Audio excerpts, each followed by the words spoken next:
Is Dragon Ball Legends dying?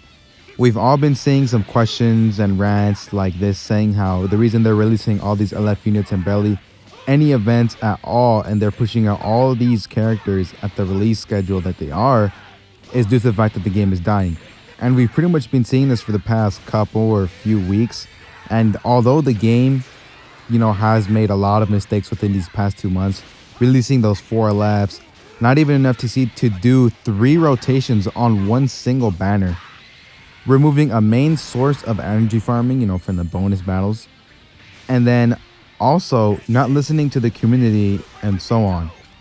And the 2-week dry period where it was basically just events for newer players. It was returning events, but there was pretty much no CC for any veteran players, no events for any veteran players.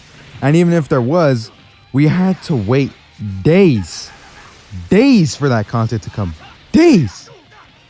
Just try to surpass me, we had to wait until the 30th or the 31st, depending on your time zone. And then on top of that, we had to wait even longer for Hard and then Scream to release. When you hold events back like that, you're gonna make players think, oh, they're running out of content because I have to stretch it out. I mean, that's what it's making me think a little bit too. But, the game isn't dying. It's just the fact that the heads at the board who are making the decisions, they're effing up. There were some events, yes, but they were just reboots, and some of them didn't even give the same amount of CC they previously did, or none at all. For example, the Android 21 event for the Zenkai, we were all counting on her to give 1,000 CC. Nope, she gave 300. Fury Broly Zenkai, we were all counting on him to give 1,000 CC. No, 500. So, what's the deal there?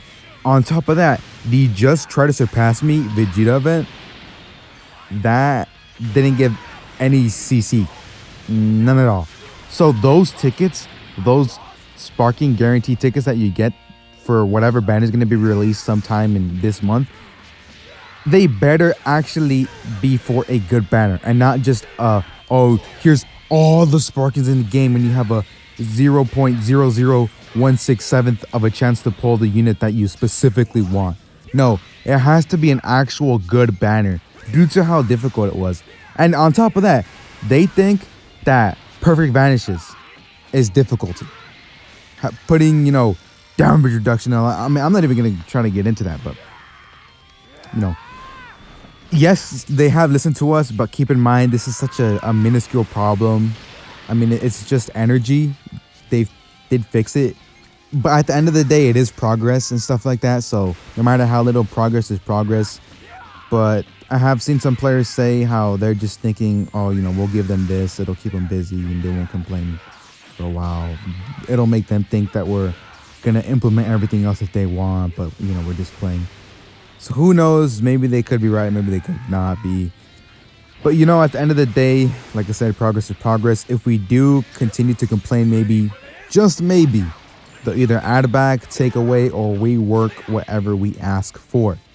So, in the end, the game isn't dying or anything like that. The heads at the board are simply making poor decisions that in turn makes the players release backlash towards the game. They can step it up. I mean, it's not like they can, not change anything. They can change it. It's just the fact that the people at the board, they just don't want change. For even Toshi, he said that he had ideas for game modes and how everybody has ideas for game modes or just different things. But the people who run the game, the board, the heads at the board or the freaking investors, they don't want that stuff and things like that. The game can be so much greater. There's just things holding them back.